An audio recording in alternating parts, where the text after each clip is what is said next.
Good Friday morning. Welcome to Millvale, Pennsylvania. I am Matt Geica, and you're watching The River's Edge, found at riversedgepgh.com, also streaming live on Facebook each and every Friday morning, 10 to 11 a.m. This is my show, and it's called Geike's Got Game. Brian Crawford is to my left, engineering the program, the proprietor or co-owner of this great station, which we've had on the air for 3 years now in Millvale, moving up the hill a little bit from Millvale Studios to Mr. Small's Theater early last year, and it's been a pleasure to bring you the program almost every week. I want to give a big round of applause to my good friend Alan Saunders for holding the fort on this show for all the times I've been out of town covering the Penguins. And Penguins, I'm trying to build a brand here on the River's Edge, so if you could stop maybe playing so many Friday games on the road, that would be nice. They're not going to take my advice, but I thought I'd throw that out there anyway. Coming up later on the show, we will talk some hockey. In fact, immediately so.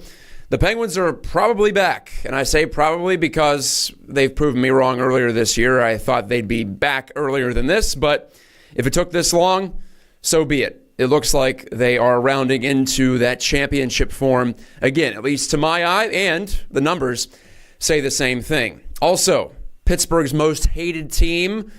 You may have a dispute on who that, in fact, is, but I have a feeling we can reach a consensus on that. But Pittsburgh's most hated team is still incredible and worthy of your praise, and I think it's healthy to praise this squad, which just continues to churn out the rare and indeed impressive results on the biggest stages of its sport. And finally, we do have to talk Pirates. I haven't been in studio since Andrew McCutchen was traded. It's a new era for Pirates baseball, and if you look at the National League Central over the past several weeks, well, especially the last 2 weeks, when activity has really picked up in the Major League Baseball offseason, the Pirates are being left way behind, at least for 2018 and probably 2019 as well, depending on how things develop. But all that's coming up later in this hour. You can find me on social media, where I'm active quite a bit, whether it be on Facebook, where this show is being streamed on my page, Matt Geica Media, and you spell my last name G-A-J-T-K-A. I'm also on Twitter at Matt Geica. Okay, hockey talk, because they're the only team in action right now. And they're the defending Stanley Cup champions, and they're playing pretty well. They've won 8 out of 11 in this month of January, heading into the All-Star break. In fact, right after this, I'm hopping a plane at Pittsburgh International down to Tampa, Florida, to watch Sidney Crosby and Chris Letang take part in the All-Star game festivities. Chris Letang still trying to work his way back, but Sidney Crosby looking like himself, much like the team has over the course of the last 3 or 4 weeks. And we could credit that to a whole variety of things. In asking around the Penguins dressing room over the last 2 or 3 days, they seem to think the difference comes down to a little bit more intensity, a little bit more commitment, a reminder of what it takes to play their speed-based puck pursuit game and the utter effort it does take. This is not a team that can just cruise right into things and gradually warm to the task. That's not the way that Mike Sullivan hockey goes. As we've seen, when they're at their best, it is full throttle, it is 100%. And that's a good and a bad thing, because when it's going well, it can be utterly overwhelming when you throw in the speed that the Penguins have up front. Their defense corps is certainly buying into the move the puck quickly mandate from the coaching staff, and the superstar talent down the middle with Crosby and Malkin. And when Chris Letang is going well, as he was last night, in a 6-3 win over the Wild at PPG Paints Arena, he's in that category too. Not as often as the Penguins need this season, but that being said, the potential is still there for him to be a complete difference maker on the back end. And as we know in hockey today, you need all 5 guys, all 5 skaters to chime in and to bring that relentless attack. The Penguins haven't had that 4-line type of an approach this year, partially because of their own fault, in my view. I don't think Ryan Reeves is a good fit for that. Tom Kuhnhackl kills penalties. A decent energy player, but I think you could probably find better 4th-liners out there. But with the return of Brian Rust and with the emergence of Dominic Simone, the Penguins have more depth. And even though Daniel Sprong has proven to be a disappointment so far at this level, and he's back in the AHL, we're seeing more of that approach, of allowing the stars to stay fresher. And as Mike Sullivan said last night after the game, he sees better results from his stars when they are fresher. Earlier in the season, I don't think he had a choice, because You had, guys like Carter Rowney, no offense to him, and Ryan Reeves, in my view, slowing things down. But Riley Sheahan's playing better lately. He's on the third line. I think he's better at a fourth-line center. And I also believe the Penguins will address that need. Jim Rutherford will before the deadline and pick up a real third-line pivot to help push that attack. But overall, the Penguins are playing the way that they need to play. And it's not just borne out through the eye test, but you can tell that if you watch these games. They're still not shooting the lights out, and they're still really not getting that great of goaltending. They've had the third worst save percentage this month at 5-on-5, believe it or not, even as they've won 8 out of 11. So that tells me they're not giving up a lot of opportunities on the defensive end, and they're creating quite a bit at the offensive end because they still have the worst shooting percentage at 5-on-5. Believe that or not, in the entire NHL. They're 31st out of 31 teams with all this finishing ability on the squad. And looking back to last playoffs, that's why they won. They had the best shooting percentage in the playoffs, even though they were more of a counter-punching team. So in 2016, it was an overwhelming approach. In 2017, it was more of a counterattack and get great goaltending from both Marc-Andre Fleury and when he went in the net, Matt Murray. This year, I think has more potential to be more like 2 years ago. And I know there was much talk early in the season about how the Penguins are tired, they don't have the legs. I don't buy into that for a minute. Excuse me. I always thought it was more of a mental fatigue that was afflicting this team, and I feel like the results this month give me great vindication on that assessment, on that take, if you want to call it that, earlier this year. Because I would see it in small bursts. I would see them dominate the puck in the offensive zone, harass opponents into turnovers, not allow them to leave their end with any kind of clear possession. And no matter whether you create the turnover in the defensive zone, in the neutral zone, in the offensive zone, this Penguins team can quickly convert and quickly turn it back the other way. And more things are going the Penguins' way. They've had their third-string goaltender in Casey DeSmith step up in the absence of Matt Murray due to the death of his father, and with Tristan Jarry looking a little vulnerable in the midpoint of his first NHL season. In fact, sent back down this week to the AHL to get more work was Jarry. But DeSmith, who you might even say was your fourth-string guy, I guess he was coming into the year because Antti Niemi was on the roster.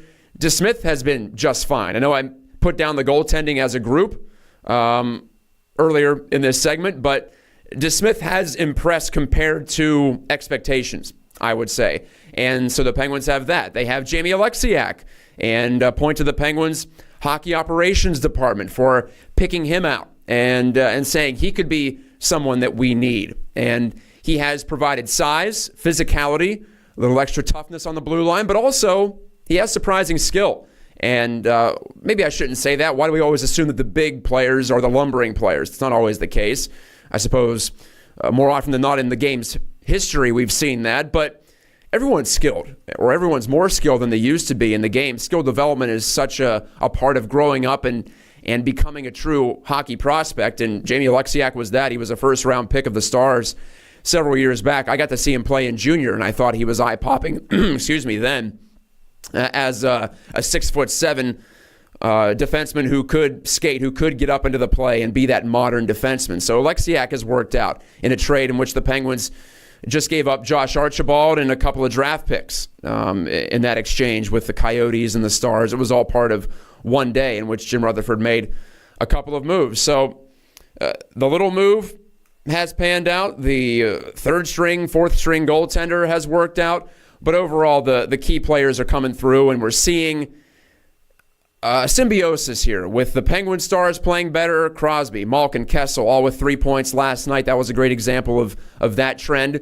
But it's also helped by the team's level overall rising. And you remember the late days of the Dan Bylsma era. The Penguins superstars were more in their primes then than they are now, but they weren't getting the same level of support. You had guys like Tanner Glass on the fourth line who would just chip the puck in and get off the ice. And the Penguins were slow to adapt, I believe, to the way hockey was going, where you couldn't load up on the top two lines or the top three lines even. And you need that relentless approach to wear down opponents. Everyone's such a good skater nowadays. You can't just blow by the third pairing anymore if you get an advantageous matchup. So you need that attrition as a team in order to help your stars lift up and rise up and carry the load in the point production category. So we're seeing all of that come back to the surface, and I think Penguins fans should be very encouraged by that. And as I wrote last night from PPG Paints Arena, and I shared this link on my Facebook in my Matt Stats feature on DK Pittsburgh Sports, the Penguins this month have the fourth best expected goals ratio, which factors in quality of chances in addition to quantity of shots. They have the fifth best Corsi 4 rating, which just looks at shot attempts and where the game is being played, to use a Mike Sullivanism. This team really believes in that. They don't want to be a counterattacking team.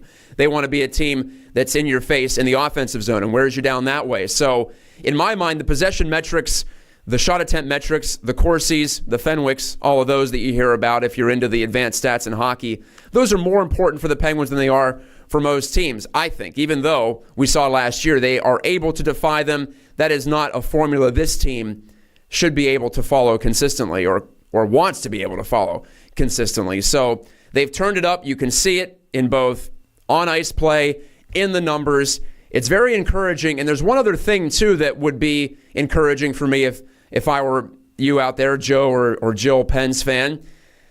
Their shooting percentage is still low, as I mentioned. And typically, shooting percentage is a stat that refers to or regresses to the mean. And it goes closer to the league average as the sample size increases. Now, I know we're 51 games into the season, so you'd think at this point the Penguins would start to convert on more of their shots. They're still the only team in the NHL to be scoring on fewer than 6% of their 5-on-5 shots. And I'm just talking 5-on-5 here. That's where the Penguins have been a minus 32 on the season, even after last night's 4 goals at even strength. They're still way behind the pace. They're still among the worst in the NHL there, which is weird considering this team. I think it's an aberration. I believe that'll even out.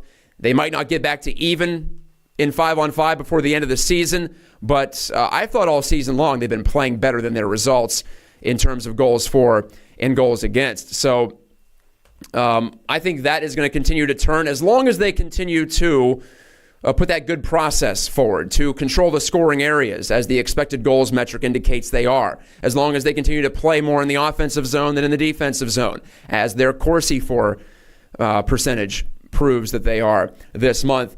They're going to be all right. And if they do get a little bit more of a supplementation down the middle at the trade deadline, they're going to be more than all right. And I look at the Eastern Conference. Yes, you have the Tampa Bay Lightning. They've been at the top of the league or near the top of the league all season long. They're legit. They'll get Victor Hedman back before the playoffs. They're number one defenseman, Norris Trophy, probably favorite at this point, along with John Klingberg of Dallas. They'll get back into it. They have the high-end talent. We saw it 3 years ago, in fact. When they went to the Stanley Cup final, they lost to the Blackhawks in 6, but that was a team that I believe gave the Penguins more of a blueprint for what they needed to do to focus more on speed and on puck pressure and allow their superstars to thrive in that type of a system. And they did eventually when they hired Mike Sullivan, and Jim Rutherford switched away from his thought that he needed to make this team bigger and tougher. That didn't work out for the Pens in 2014-15. So the Lightning gave the blueprint, at least partially. They and the Blackhawks and then the Penguins followed suit and really refined it because they had the most superstar talent, so it worked out for them. But the Lightning are going to be there at the end of the year. Also in the Atlantic, there's so much talk about the Metro Division and how tight it is. I agree with that. It's highly competitive. Each of the 8 teams could make the playoffs feasibly. But in the Atlantic, you have the Boston Bruins with some young up-and-comers supplementing that old talent group, and I put old in quotes. Maybe not for Zdeno Chara. Yeah, he's old in terms of hockey, but you have Patrice Bergeron and Brad Marchand, part of the best line in hockey consistently over the last 2 or 3 years, along with David Pastrnak, the newcomer. In fact, that line itself is a good microcosm of what the Bruins are doing, and they're mixing in some young talent at the back end. Charlie McAvoy could be a Calder Trophy nominee for Rookie of the Year, I believe. And they're getting pretty good goaltending from Tuukka Rask these days as well. So the Bruins, I believe, are a challenger. And, well, yeah, duh, Matt. They've won what? Well, they've gotten points in 18 in a row. They're 14-0-4, the longest point streak in Bruins history since the early 70s, I saw last night. So they're red hot. I think they're very intriguing, and they've given the Penguins 2 really good games this season. But other than that, those 2 teams are at the top. But if the Penguins stay in the Metro bracket in the playoffs, I think I'd like them to beat every other team in the Metropolitan Division. The Blue Jackets appear to have taken a step back. I don't think the Devils are ready to withstand the Penguins' type of pressure in a 7-game series. And to be sure, the Penguins and the Devils haven't gotten together yet this year, so I will reserve judgment until I see those two teams match up. But I'm looking at a pretty good path, at least out of the Metro Division for the Penguins. And I've said all season long, I believe they will at least make the Eastern Conference Final, and then they'll play a Lightning team that I believe will knock them out. And I like the Lightning to win the Stanley Cup this year. Andrei Vasilevsky in net, by the way. You need good goaltending. He's given them great goaltending. So another tick in the category or in the column of Tampa Bay as a legit Stanley Cup contender. And then you have Vegas and Winnipeg out west, two really interesting clubs. But in the terms of the Eastern Conference, I still see the Penguins as a team to be feared. And this January, even though they're still right on the cusp of making the playoffs, yeah, they're in second place at the All-Star break in the Metro Division, but they're just a couple of points ahead of a wild card position, just 2 or 3 points ahead, in fact, of being totally out of the playoffs. And every other team in the Metro Division has at least 2 games in hand on them. So no reason to find comfort in this scenario, but there is reason to find reassurance in how they've played in the month of January. I believe that it's not just the 8-3 record, it's also how they've played. And the how, as it's been shown over the long term in any sport, is more important than the immediate result if you're talking about projecting over the coming weeks and months, as of course we are with the Penguins in search of a third straight Stanley Cup title. I don't know if they're going to get that, but this looks more like a team that is going to have a legit title defense. And I think as a Penguins fan, that's all you can ask for. This is Gike's Got Game on the River's Edge. I'm coming to you from Millvale Studio. Pardon me, not Millvale Studio. Sorry, Brian. Mr. Small's Theater. Our old house was Millvale Studios down the road. When I come back, I want to talk about Pittsburgh's most hated team. You probably know who they are. At least they're the most hated team right now. They are advancing to the championship round of their sport. And I say it's just time to appreciate him and then move on from there. It'll be healthy for all of us. Trust me. Coming up next on Gike's Got Game. Hey, it's Mike Sasson. Guess what? You used to love us at 10. You're going to love us even more at 9. It's me. It's Alex. It's funniness. It's guests. It's all sorts of me yelling into microphones only 1 hour earlier. It's exactly what you need at 9 o'clock. It's like a shot of adrenaline. It's the Mike Sasson Show, now starting at 9 o'clock on Tuesday on the River's Edge, a new kind of radio. This is Gike's Got Game. I'm Matt Geica coming to you from Mr. Small's Theater, high atop our perch here in Millvale.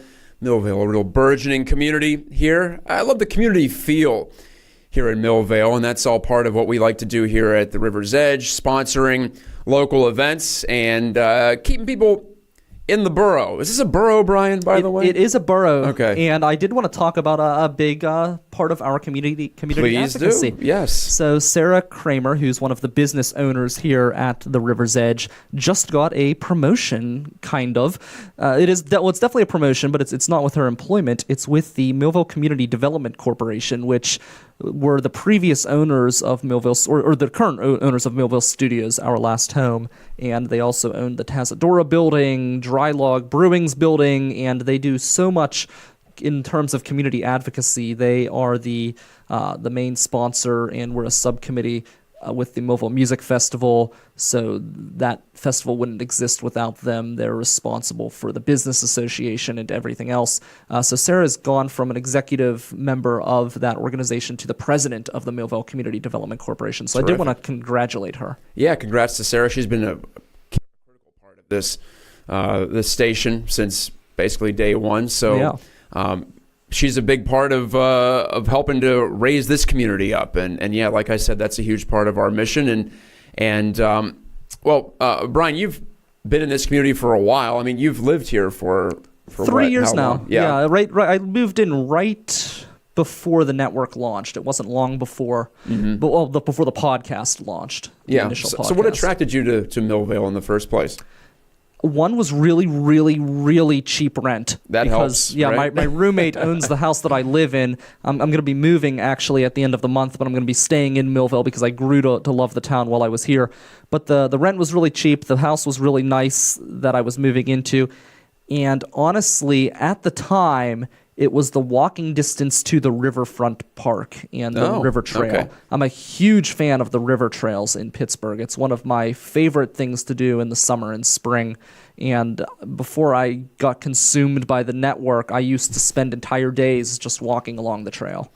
That's an underappreciated part of Pittsburgh for me. I've jogged along the trail on the south side, and I've loved it. So I need to do that more often. I just live up the hill here in Westview. So what's great no is excuse. you can get to that trail connected from this trail here. Right, They all connect, which They're is all tied wonderful. in. Yeah, good stuff. Well, Brian, you're the host of River Talk. You're one of the leaders here. It's been a great pleasure to be a part of the station, and hoping to help you move on to even greater things here. Yeah, so, we have some ideas. Yeah, we might have some announcements to make in the near future. So stay tuned here on the River's Edge. Stay tuned to Geik's Got Game, and I want to talk some football here. So we'll switch gears, hockey in the first segment. And Brian, I want to keep you in for your input too, because as you're more of a casual sports fan than me, I follow, of course, very intensely. Yeah, but it used to be hardcore. So I think you understand the passion of Steelers fans and how they hate to see the Patriots succeed. And I understand that completely. Now, I am of a complicated viewpoint on this because in my house, my wife is from the state of Michigan. She grew up rooting for Tom Brady. Ooh. So, yeah, she's a big Tom Brady fan. I grew up rooting for the Steelers. So it's it's a great lesson in compromise in a marriage, number one, I think. And I wonder what our little 1-year-old is going to turn out to be in that regard when it comes to his fandom, whether he's more of a Michigan or a Detroit fan or a Pittsburgh fan. I guess we'll let him make that choice himself. But maybe that's just because I'm more exposed to the pro-Brady, pro-Patriots viewpoint than most. But I just had to appreciate what they did on Sunday. And at no point in that game, in the AFC Championship game, even though they were down 10 points in the fourth quarter, they just fumbled the ball away early in the fourth. Most teams just say, well, they're done. They're at home. They're going to feel really discouraged that they haven't been able to hold a home field advantage. No, I still thought the Patriots were going to win. They did come back to win.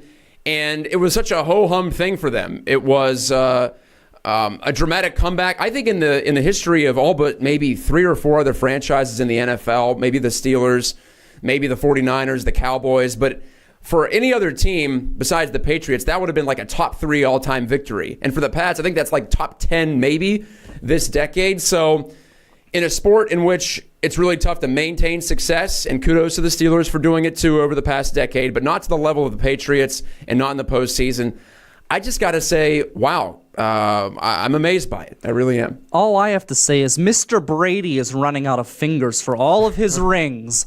He is. He's about to, go for his 6th, I believe. He's about to appear in his 8th Super Bowl. So are the Patriots this decade.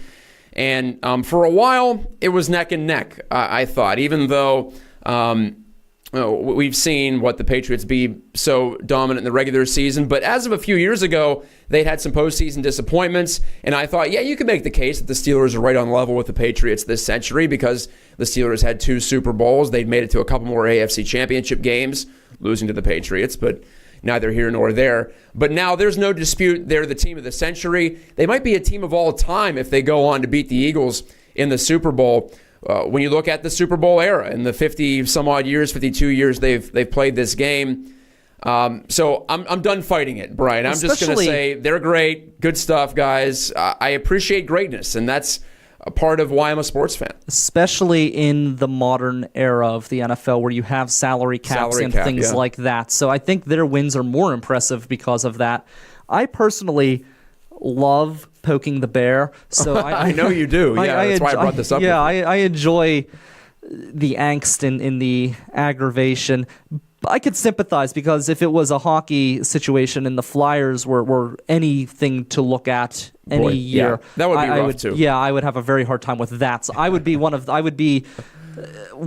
Steeler fans only on the Penguin side if it was the Flyers. But since I root for the Steelers because they're the local team, but I'm not that heartbroken when something happens. So it makes it fun to watch. I'll be honest. My favorite time to listen to sports talk radio is when the Steelers lose and to listen to the post-game show. I agree with you. When they win, it's boring. Callers. Yeah, right. Everyone's all, kumbaya, dancing around the campfire. When they lose, the dread and the misery and the the aggravation and the sorrow and the criticizing coming from the announcers, or the commentators after the game. It's just wonderful. That's football, right? And it's talk radio, too. Talk radio is good when people are miserable. It's not good when people are happy. No one enjoys a perky, pleasant host. Well, I think I would disagree a little bit, because I think utter joy can be fun to listen to as well, but any kind of extreme emotion is good. Yeah, right? that's You know true. what I mean? Whether it's someone jumping up and down and celebrating or destroying their city like the Eagles fans were trying to do.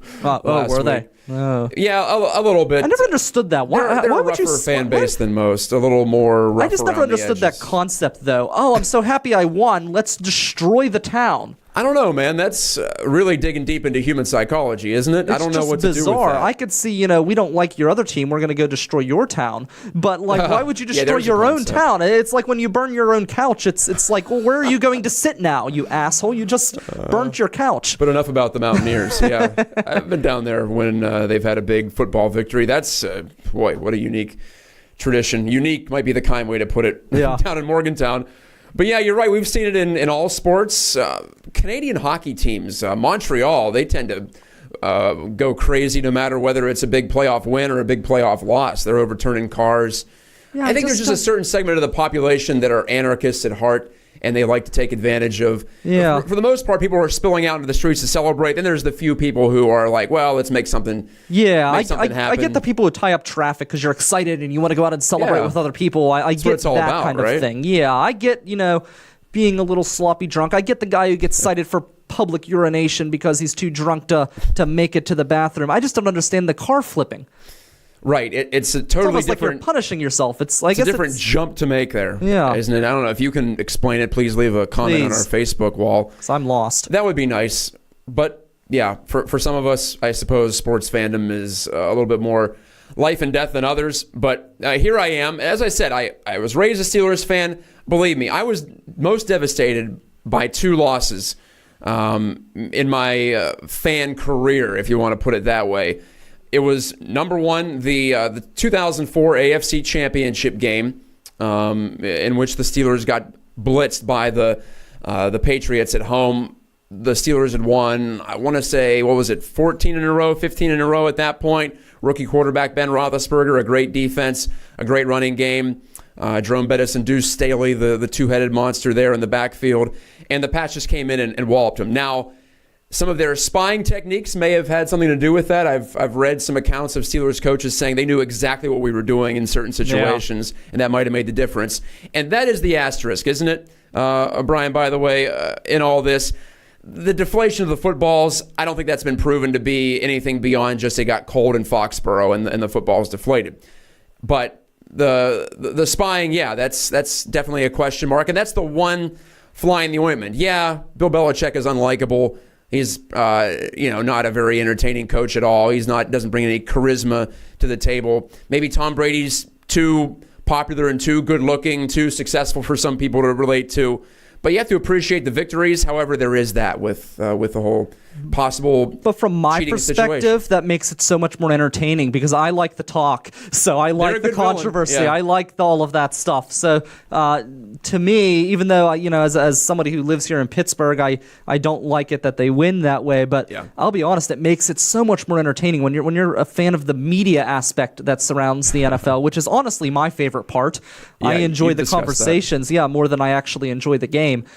And it certainly becomes a lot more interesting when you've got a team that's spying and using codes and deflating balls and everything else. Allegedly, Than if they were just playing Right, the game, playing straight honest up. and Well, yeah, you're right. You need a black hat, and that has gone back through the history of human culture. We like to have the protagonist and the antagonist, and the Patriots are a great antagonist, and I have to appreciate them for that, and the consistency, like I said, rolling through all these different players, and still getting to. I don't even think the Super Bowls are the most important or the most impressive part for me.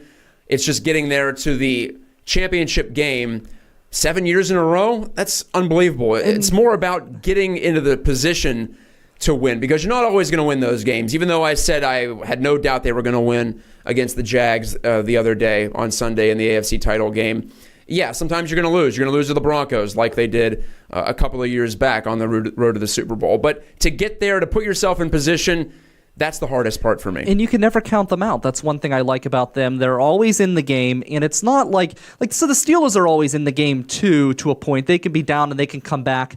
But when the Steelers do it, it looks like they're hanging on by the edge and they barely squeak by. Yeah. When they do win, it's as if they barely squeak by, whereas when New England comes back, they come back, and they don't look like they won by accident at the end of the game. They look like they won the game. And that's one thing I do respect about them, too, is they do have that comeback ability. I know that last game they were down early. They were down the whole way, basically, and that was a different type of way to win for the Patriots. But maybe it's the new way to win for them because they came back from 28-3 down in the Super Bowl last year. So they've proven that they can do it that way in the biggest of stages. So I don't think it's going to go that way this time. I believe the Pats will win, and I think it'll be more routine. But just to get to this point, hey, I got to say, congratulations, question mark, to the New England Patriots for what they've done here. They're still the boss, and if you needed any reassurance or reinforcement of that fact, as opposed to the Steelers perhaps usurping their throne, this January has given you all the evidence that you needed in that regard. Thanks to Brian. Thank you, sir. Thank you. We'll be talking to you, the host of River Talk and co-owner of the River's Edge. I am Matt Geica. I am merely a host here, but I come at you every Friday from 10 to 11 on Gike's Got Game. When I come back, it's baseball talk in the dead of winter. Yes, we will heat up the hot stove, even though it has been hot for all the wrong reasons for the Pirates this winter. Keep it right here. Hey, this is singer-songwriter Tim Patullo, broadcasting from Mr. Small's Theater. You're listening to the River's Edge Radio Network. Welcome back inside Mr. Small's Theater. You caught me in a moment unawares. This is Matt Geica with you, and Brian Crawford to my left producing the show, and also providing his input on those evil Patriots who just continue to win, and whether it's for the black hat factor or just their continued excellence, I have to stand and applaud and say that they are still the undisputed kings of the National Football League. I know that NFL ratings are down this year, and I don't know exactly the reason for that. It could have been the infiltration of social issues into the sport. Could it have been perhaps that younger people are turning off football? Maybe they're turned off by football and the brutality of it, and with the long-term health implications that we're seeing, a big part of this sport, and we'll continue to see that, I would imagine. If it's just that it's out of the cultural zeitgeist a little bit more for whatever reason, people have moved on to other entertainment options, whatever it may be. Maybe just things aren't able to be as big as they used to be. That's a continuing trend over the last, 4 or 5 decades, but especially since the advent of the internet. There's an ability to be more niche in your programming, and this started with cable as well, so I don't want to just credit it to the internet, but all the cable channels you have, and these days, especially with more people cutting cords or never even getting cable in their homes, if you're of the younger generation, there's an ability to find entertainment in all varieties of ways. There's an ability to tailor your entertainment for your specific preferences, and while I think that's good ultimately for satisfaction of individuals, it's also bad for pulling people together. So that's why I like the Super Bowl, because it's still that tentpole event in American culture. It's really the only sporting event. Maybe the NBA Finals are getting there now with basketball rising in popularity across the country, but it's still the Super Bowl, number one, not even contested a number one, much like the Patriots are in that sport. But the Super Bowl brings all of us together. It's a de facto national holiday. I've been on the record in saying that I believe we should have that next Monday off of work just to give people an extra day in the depths of winter. We could always use that. I think we could use holidays more in wintertime than we could in the summer, to be honest with you, to help raise morale among America's workforce. But neither here nor there. It is still nice to see that there are some things that we can all get together to watch and we can all have a shared experience. And the Super Bowl is certainly right there among anything. In American television, it's probably number one, right? It usually is the highest rated event of the year, highest rated program of the year, if you want to put it in TV context. We'll have the Olympics, too, coming up next month, and the Winter Games get slightly lower ratings than the summer games, but still another situation where we all can get around our television sets or our tablets or our phones and follow the results, whether it be of American athletes or athletes from around the world. And we can all appreciate something together as opposed to being so pitted against each other and tribal like we are in professional sports or college sports, especially college sports. Wow. Talk about vitriol between fan bases. You think it's bad between, say, Penguins and Flyers. I think it's worse in certain college rivalries. So it is good for me to see that at least our nation can agree on some things, and that's that we like to watch the Super Bowl and we like to watch the Olympics. Maybe we'll talk a little bit more on that in the future. Overall, the ratings on those are going to be gradually going down just because of all the possibilities that we have to occupy our time. But overall, just proportionally speaking, relatively speaking, they're still far and above these events. The ones that do get us to put down our differences for a little bit. One thing that hasn't gotten all of us to put down our differences, actually maybe it has, because I think the actions of the Pirates front office this month have unified most Pirates fans behind the idea that, number one, they don't want Bob Nutting in control anymore. They feel like he has gotten to a point of the equivalent of negotiating in bad faith. That's a phrase from legal circles, from labor circles, when you don't believe the person across from the table is actually trying to come to a decent agreement with you, and when they just want to get their way no matter what. Now, this situation where the fans are privy to the decision-making processes of an ownership group and of a front office, there's no negotiation going on there. I suppose some way there is, because you can just step away from the table, as some Pirates fans are, and saying, all right, I'm not going to give you my money anymore. So in that way, it is kind of a negotiation, or at least an interaction or a transaction. But there's not much that you as a Pirates fan can do, no matter the protests, no matter what you say on social media, no matter what you may say into a camera, like I do right now, if you are a fan. And I grew up a Pirates fan. I understand the frustration. I partially fault Major League Baseball for putting a system into place where, without a salary cap or a floor, you can have teams that operate like the Pirates, who are on pace to drop their payroll by about $20 million after having 2 poor seasons in a row, and after already seeing their attendance decline. You'd think that would scare them into maybe going outside their comfort zone and showing good faith to their fans. But instead, it appears they're going the other way. And as a fan, I could always get behind a good rebuild or a well-justified rebuild. When Neil Huntington took over, I realized as a fan, logically, this team was not going to compete for a couple of years. This team was going nowhere with the veteran talent that it had. It needed to replenish the farm system. It needed to bring in young players, controllable players in the parlance of the day. You get players for 6 plus years, possibly even 7, depending on when they're called up and how they produce for you in that first season. But you get, in some cases, the best years of a player's career at the front end as a team for a minimal salary. So it makes sense to build in that way. And I'm never going to say the Pirates should be spending even to mid-level in Major League Baseball, but they can get a lot closer than they have been. They're getting $50 million from the sale of MLB Advanced Media to Disney this past winter, or this past fall, I should say.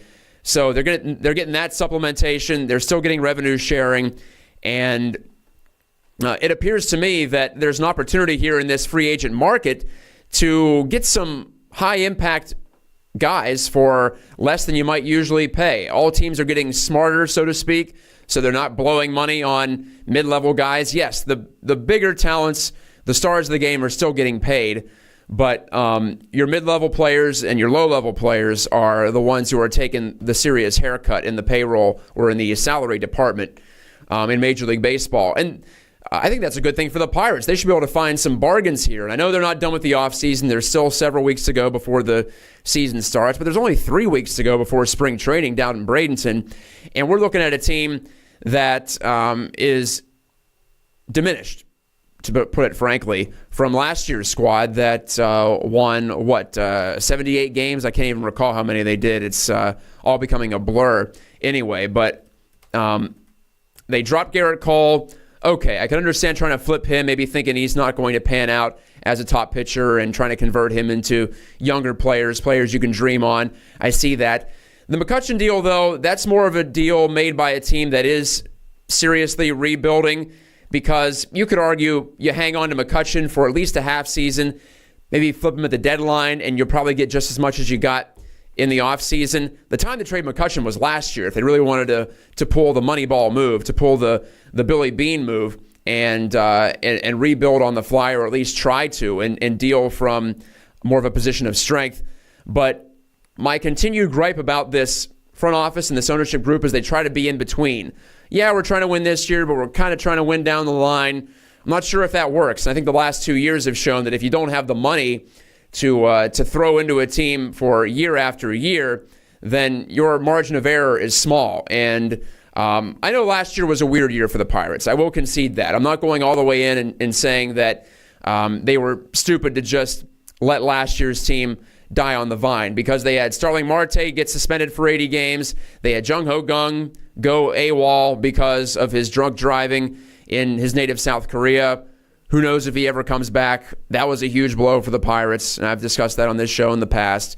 Garrett Cole not performing like a star, not developing as had been hoped by the Pirates, and Andrew McCutchen in natural decline. So that one you could factor in, but overall, there were some things that took the Pirates out of serious contention that were out of their control. But now you look at this year, what are they really doing? If they want to tear it all down, they could probably make more trades, and they probably should make more trades. So, in fact, I'm in favor of more deals if they want to just say we're playing for 2019 or even 2018, and we'll see if we can get lucky this year. But as of right now, with Neil Huntington saying on the record at that press conference after the McCutchen trade to the Giants that he doesn't feel like that affected their World Series chances one iota, that wasn't genuine for me. You're costing yourself 2 or 3 wins by dropping McCutchen. Even in his somewhat diminished state in his early 30s, he's still a productive player and still cheap on the market. In greater terms, for $13 million to get 3 wins, that's huge. And for a team like the Pirates that constantly needs to find these bargains, that's what they should be going after, and that's what they should be trying to hold on to. So they traded McCutchen too late, and, now at this point, they probably should make more deals and try to tear it down further and flood that system with talent. The problem is, who's going to show up? Because this ownership group has allowed this management group to take a team that won 98 games in 2015.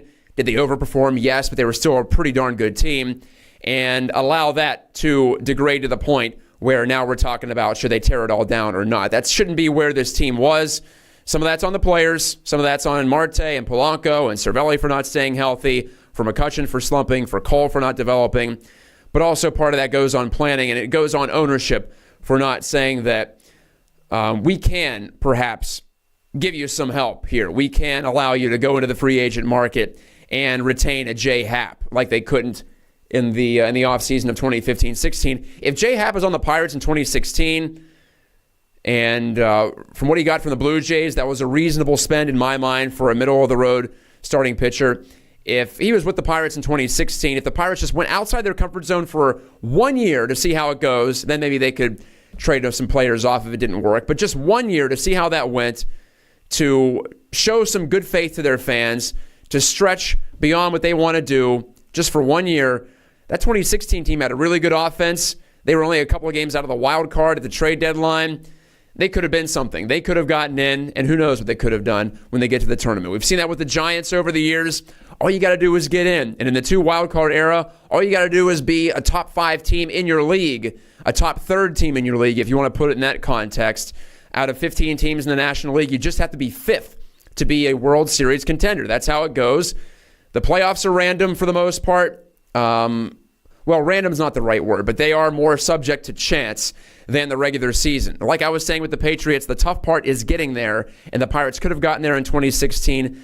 That's the failure for me, not necessarily 2017, but in the future, they'll probably look back at 2016 as the real missed opportunity to both give the team on the field a chance to win, but also to give the fans in the stands and the fans at home and the fans online following this team religiously a reason to believe that they're going to go that extra mile. And from what we've seen from the Pirates, it's been utterly uninspiring since the end of 2015. We'll take a quick break here on Gike's Got Game.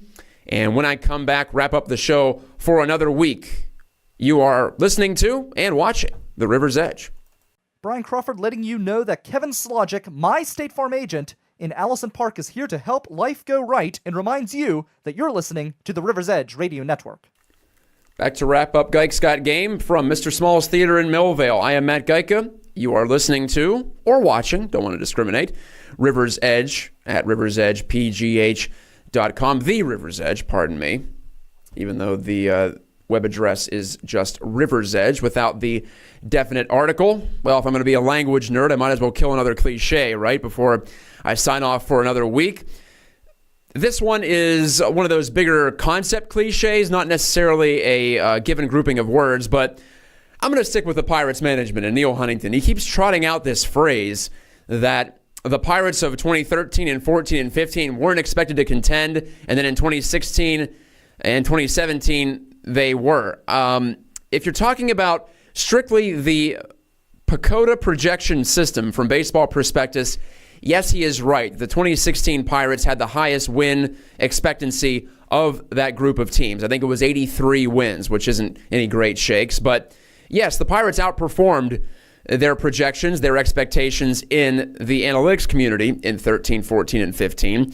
But once they got past that hump in 2013, I think we saw, just using the logical part of your brain, you saw that there was something there, that they were able to get more out of their talent, whether it be through pitching down the zone, pitching inside, mostly through run prevention, by the way. The dramatic defensive shifts that they really helped popularize in baseball, all that helped the Pirates contend those years. So we could assume that that kind of a boost, if you want to call it that, was baked into the process. So 14 and 15 were not really surprises for the Pirates that they contended. Did they have perfect rotations? No. Did they have perfect lineups? No. Were they perfect defensively? Probably not. But overall, there was an expectation there. And for Huntington to say that we don't know what's going to happen because in 13, 14, and 15, we outperformed our projections, and in 16 and 17, we underperformed. Well, yeah, that's just what happens, number one, in baseball. That's not any revelation to bring that up. But to act like that applies to 2018 here, that feels disingenuous to me. It feels like you're trying to sell something when you'd be better served by saying, yeah, we're starting to tear it down here, and we're going to rely on our younger players, and we're going to put that in their hands. To try to compare it to 14 and 15 as a possible parallel, I don't know if that fits. I think that's insulting to the fan base, which at that point had caught on to the Pirates as, well, at least I felt like I had caught on to the Pirates as having some sort of a market inefficiency that was allowing them to overperform. And then to say that, well, none of us know what's going to happen. Well, you can also put your team in a position to better take advantage of luck or that baked-in competitive advantage behind the scenes, whatever it may be. What the Pirates have done this year, no doubt about it, is tear down a team that that last season was fringy as far as competing. Now, if they don't make any moves, any significant moves to add, and we'll see if they do, they are definitely diminished. And they still might win. I'm not saying they might not go to the playoffs or really surprise us, but to use previous years as some sort of a crutch here or a comparison point, it doesn't feel right to me. As a GM, as someone who is a public speaker, you've got to know your audience. You got to know the room. All you had to say was, it was a tough day to trade Andrew McCutchen. We believe in these prospects coming back. Leave it at that, and then move on with your day. But hey, I understand the temptation to keep talking. I do that here on this show. I do it in podcast form and other places. Sometimes you feel like if you're not totally confident in what you're talking about, that more words will just help. Well, in that case, I think more words hurt Neil Huntington. So I want to kill that cliche that the Pirates of 13, 14, and 15 were these crazy underdogs. They were not, especially in 14 and 15. They had built up a system. They had built up a talent base, and they were in pretty good position to be one of the true contenders in the National League. Not the same that I could say about this year's Pirates, unfortunately, for all the fans out there. Thank you so much for joining me for this edition of Gike's Got Game. I'm signing off once again. My name is Matt Geica. For Brian Crawford and for all of you watching and listening, I'm saying, when the radio fades, you know life's moving fast. I'm off to Tampa for the NHL All-Star Game. I'll talk to you next Friday here. Same time, same place.